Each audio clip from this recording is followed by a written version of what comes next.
Ketika transaksi tersebut mengandung unsur sebuah penipuan misalnya, maka hal tersebut dilarang ataupun lebih tegasnya adalah diharamkan.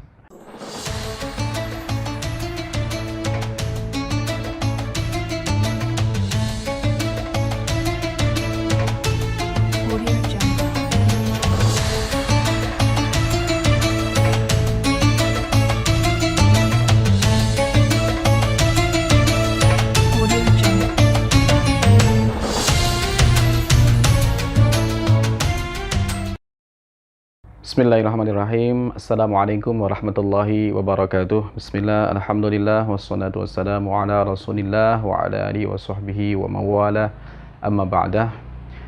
Para pemirsa channel YouTube yang dirahmati Allah Subhanahu wa taala, para kaum muslimin muslimat yang semoga diberikan kesehatan oleh Allah, dan para santriwan santriwati dimanapun Anda berada, semoga mendapatkan keberkahan dan juga keselamatan oleh Allah Subhanahu wa taala. Kaitannya tentang bagaimana hukum investasi ataupun bagaimana hukum membeli sebuah al-waraq al-bunuk, atau bisa disebut sebagai sebuah saham ataupun waraqatul istismar. Dari sini kita perlu memberikan sebuah definisi terlebih dahulu, bagaimana itu investasi, bagaimana itu sebuah saham, ataupun praktik-praktik muamalah yang terjadi di era modern sekarang ini. Memang semakin berkembangnya zaman, kita akan menemukan banyak hal-hal yang terjadi. Sesuai dengan apa yang tertulis dalam kitab Al-Muwafaqat karya Imam Asy-Syatibi, bahwa an-nas mutanahiyah wal waqa'i ghairu mutanahiyah. Di sana dijelaskan bahwa kalau teks-teks agama, peristiwa yang terjadi pada zaman Rasulullah, termasuk yang ada di dalam Al-Quran, ini teksnya sudah selesai, tidak bisa ditambahi dan juga tidak bisa dikurangi. Namun wal waqa'i ghairu mutanahiyah atau al-waqa'i la tatanaha. Namun realitas yang ada di dunia ini selalu terus berkembang, selalu update, dan itu menghadirkan ilmu-ilmu baru bagi manusia itu sendiri. Kaitannya tentang muamalah yang ada sekarang ini, yaitu investasi ataupun di sana ada pembelian saham ataupun yang lain, maka kita perlu mendapatkan sebuah definisi yang jelas. Namun secara prinsip bahwa Islam ini sudah menggariskan banyak transaksi-transaksi yang sudah ada istilahnya, yang ada pada zaman Rasulullah ataupun zaman setelah era-era para sahabat ataupun era tabi'in. Ada di sana namanya al-musyarakah, ada di sana namanya mudharabah, ada di sana namanya muzara'ah, mudharabah, kemudian al-istijar, kemudian di sana ada ar-rahn, dan masih banyak sekali al-musaqah yang terdapat dalam kitab-kitab klasik gitu ya.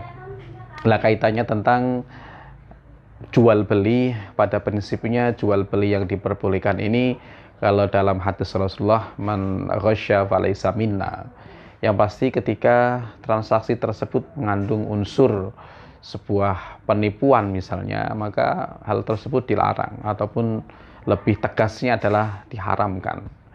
Kemudian kalau kita menilik bagaimana cara kita berinvestasi, kita membeli sebuah barang, kemudian barang tersebut kita tahan, terus kemudian nanti kita akan perjualbelikan di saat hal tersebut mengalami eskalasi, mungkin naik turunnya sebuah harga, maka hal tersebut termasuk yang diperbolehkan.